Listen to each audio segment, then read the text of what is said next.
Hello बच्चों, कैसे हैं आप सब। आज हम पढ़ रहे हैं आपकी क्लास 5 हिंदी सुरभि का पाठ 4, जो कि है एक कविता और उस कविता का नाम है एक गीत वर्षा का।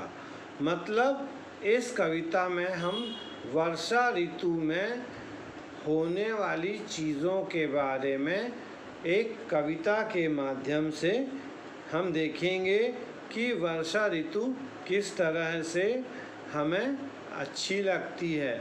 आप सभी जानते होंगे कि बरसात के समय पे कितना अच्छा लगता है आप सभी को भीगना।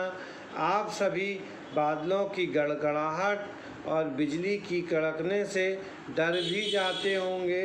और इस कविता में दो चीज़ों का मिश्रण किया गया है। किस चीज़ का? क्योंकि जो ये कविता है, यह कविता भारत की आज़ादी के पहले से लिखी गई है। यानी जब हमारा देश स्वतंत्र नहीं हुआ था उस समय पर इस कविता को लिखा गया था। तो यहाँ पर अंग्रेज़ों का आतंक जब चारों तरफ फैला हुआ था, हमारे स्वतंत्रता संग्राम सेनानियों को जेल में भर के ठूंस दिया जाता था, तब ऐसे में एक बालक आसमान में चमकती बिजली को देखकर क्या सोचता था। मतलब इस कविता में हम वर्षा ऋतु के साथ साथ हमारे स्वतंत्रता संग्राम सेनानियों के ऊपर होने वाले अत्याचार को भी समझ पाएंगे। तो चलिए हम शुरू करते हैं हमारी आज की कविता, जिसका शीर्षक है एक गीत वर्षा का। अभी अभी थी धूप बरसने, लगा कहाँ से यह पानी, और किसने फोड़ घड़े बादल के, की है इतनी शैतानी। मतलब इसमें कवि क्या कह रहे हैं कि वो देख रहे थे कि अभी आसमान पर क्या थी, बहुत सुंदर धूप निकली हुई थी और अचानक से यहाँ पानी कैसे बरसने लग गया। तो कवि ये सोच रहा है कि कहीं ऐसा तो नहीं कि किसी ने शैतानी की हो और ऊपर आसमान में बादल के जो घड़े रखे हुए थे उनको फोड़ दिया हो। क्या किया हो? बादल के घड़े को फोड़ दिया हो। तो ये जो पानी है वो बादल के घड़ों से ही निकल के आ रहा है। सूरज ने क्यों बंद कर दिया अपने घर का दरवाज़ा, उसकी माँ ने भी उसको बुला लिया कहकर आजा। अब वो क्या कहता है कि क्या ऐसा हो गया है कि सूरज ने भी अपने घर का दरवाज़ा बंद करके वो अपने घर चला गया है। क्यों चला गया है घर? क्योंकि उसकी माँ ने उसको बुलाया है कि बेटे अब तुम घर आ जाओ। जोर जोर से गरज रहे हैं बादल किसके काका, किसको डांट रहे हैं किसने, कहना नहीं सुना माँ का। ये भी कह रहे हैं कि अब बादल बहुत ज़ोर ज़ोर से गरज रहे हैं। किस तरह से बादल ज़ोर से गरज रहे हैं? जिस तरह से हमारे घर में काका जो है किसी की गलती होने पर उसको डांटते हैं, इस तरह से बादल ज़ोर ज़ोर से गरज रहे हैं। और ऐसा क्यों हो रहा है? क्या किसी ने अपनी माँ की कोई बात नहीं सुनी है, इसलिए ऐसा हो रहा है?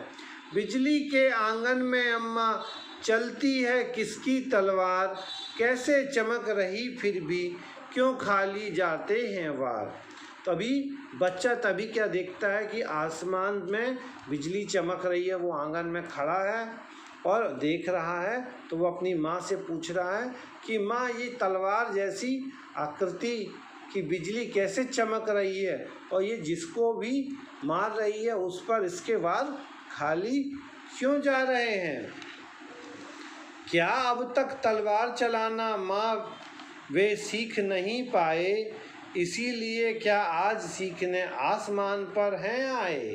वो क्या कहता है बच्चा कहता है कि क्या माँ उन लोग तलवार चलाना अभी भी नहीं सीखे हैं, जो ये लोग आज आसमान पर आकर के तलवार चला रहे हैं।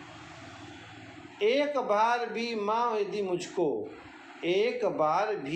यदि मुझको बिजली के घर जाने दो, उसके बच्चों को तलवार चला सिखा कर आने दो। तो वो क्या कहता है कि यदि माँ तुम मुझे एक बार भी उन बिजली आंटी के घर जाने दे दोगी, तो मैं क्या करूँगा, उसके बच्चों को तलवार चलाना सिखाकर आ जाऊँगा। खुश होकर तब बिजली देगी मुझको चमकती सी तलवार, तब माँ कर ना कोई सकेगा अपने ऊपर अत्याचार।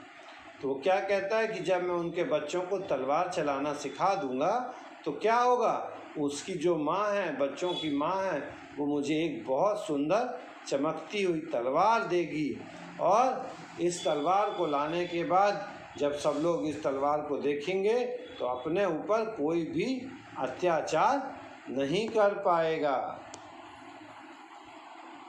पुलिसमैन अपने काका को फिर न पकड़ने आएंगे, देखेंगे तलवार दूर से ही वे सब डर जाएंगे। अब वो क्या कहता है कि जो उसके पुलिसमैन काका हैं, उसको भी पुलिसमैन जो हैं वो उसके काका को कभी पकड़ने नहीं आएंगे। और क्यों नहीं आएंगे, क्योंकि वे तलवार देखकर दूर से डर जाएंगे।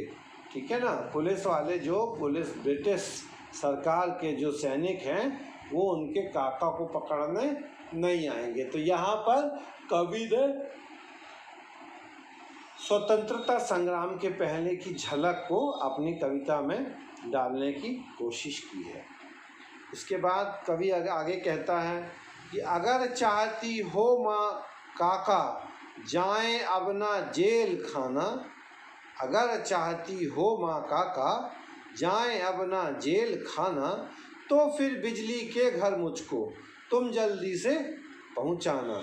तो वो कहती क्या है कि मम, अगर आप चाहती हो कि काका जो है अपने वो कभी जेल ना जाएं, तो तुम मुझे जल्दी से बिजली के घर पहुंचा दो।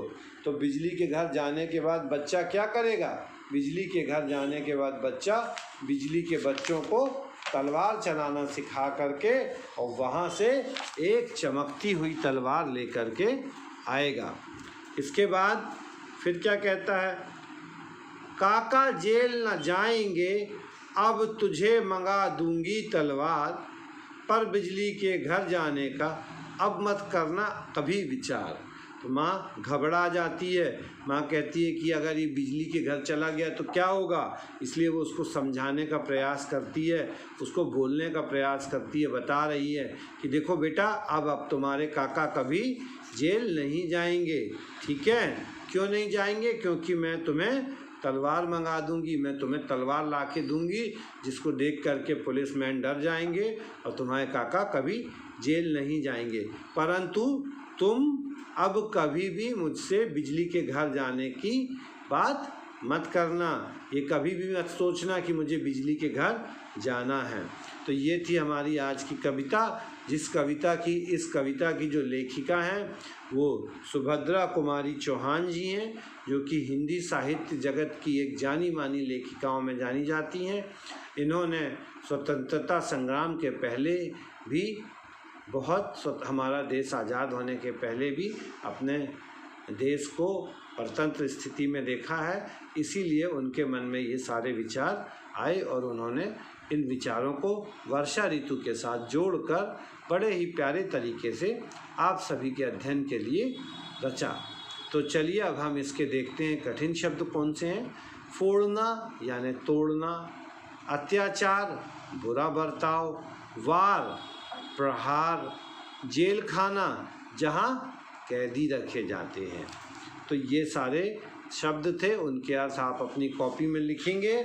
और इसके बाद कुछ शब्द जो कठिन हैं, जैसे शैतानी, डांट, आंगन, अम्मा, आसमान, अत्याचार, तो इनको भी आप अपनी कॉपी में 2-2 बार 3-3 बार लिख लेंगे, तो जिससे आपको कभी भी आगे ये कठिन शब्द नहीं लगेंगे। इसके बाद मौखिक प्रश्न देखते हैं। थोड़ी देर पहले कैसा मौसम था? थोड़ी देर पहले धूप निकल गई थी, धूप निकली हुई थी। सूरज कहाँ चला गया? सूरज अपने घर चला गया। आसमान में क्या चमक रहा था? आसमान में बिजली चमक रही थी। बालक कहाँ जाना चाहता था? बालक बिजली के घर जाना चाहता था। पुलिसमैन किसको पकड़ के ले जा रहे थे? पुलिसमैन काका को पकड़कर ले जा रहे थे। इसके पश्चात है आशय स्पष्ट कीजिए। तो अभी मैंने आपको कविता की पूरे डिटेल को आशय के साथ समझाया है, तो इसे आप अपनी कॉपी में अपने हिसाब से बड़ी आसानी से लिख सकते हैं। और इसके बाद कविता की पंक्तियाँ पूरी करना है, जिन पंक्तियों को आप अपने पाठ्य पुस्तक से देखकर बड़े आसानी से इसको पूरा कर सकते हैं। इसके बाद है दिए गए प्रश्नों के उत्तर लिखिए। वर्षा होते देख बालक क्या कल्पना करता है? वर्षा होते ही देख बालक यह कल्पना करता है कि सूरज को भी उसकी माँ ने घर बुला लिया है और दरवाजे सूरज ने बंद कर लिए हैं, इसीलिए धूप चली गई है, अंधेरा हो गया है और पानी बरसना चालू हो गया है। बालक बिजली के घर जाना क्यों चाहता है? बालक बिजली के घर उसके बच्चों को तलवार चलाना सिखाने जाना चाहता है। पुलिसमैन किससे डर जाएंगे? पुलिसमैन चमकती हुई तलवार से डर जाएंगे। माँ बालक को क्या मंगाने का वादा करती है? माँ बालक को तलवार मंगाकर देने का वादा करती है। तो इस प्रकार से आपने देखा, और ये कुछ काव्यांश यहाँ पर दिया गया है जिसको कि मैंने अभी आपको समझाया है, और इस काव्यांश को पढ़ने के बाद आप इस प्रश्नों के उत्तर अपने मन से लिखेंगे। सही वर्तनी पहचान कर खाली स्थान में लिखो। छुट्टियाँ, इसमें ये वाला शब्द जो है वो सही है। इसके बाद प्रकृति, ये शब्द प्रकृति सही है। पश्चिम, ये पश्चिम सही है। परेशानी, ये परेशानी शब्द सही लिखा हुआ है। क्योंकि ये शब्द सही लिखा हुआ है। इसके बाद दो दो पर्यायवाची शब्द लिखने हैं। सूरज का सूर्य, भानु, तलवार का खड़ग, कृपाण, पानी का जल, नीर, बादल का मेघ, बिजली का तड़ित। तो इसके भी सबके सॉल्यूशन हम आपको क्लास में भेज देंगे। और इसके बाद आपको क्या करना है? आप ये चित्र देख रहे हैं, आपको इस चित्र को देख करके इस चित्र के बारे में 10 लाइन लिखनी है या कोई अच्छी सुंदर सी कविता लिखनी है, और जो इस पुस्तक की ना हो, और उसको फिर आपको अपनी क्लास में लिख के भेजना है। अच्छी कविता लिखने वाले बच्चों को उनके मार्क्स में +1 मार्क्स दिए जाएंगे। तो ये थी हमारी कविता वर्षा का एक गीत। तो बच्चों, इसे आप लोग पढ़िए, जिसे ना समझ में आया हो दोबारा देखिए वीडियो को, और जिनने भी अभी चैनल सब्सक्राइब नहीं किया है वो चैनल को सब्सक्राइब कर लें। इसके सॉल्यूशंस हम आपको अगली क्लास में भेज देंगे। तब तक अपना ध्यान रखना है, घर पर रहना है।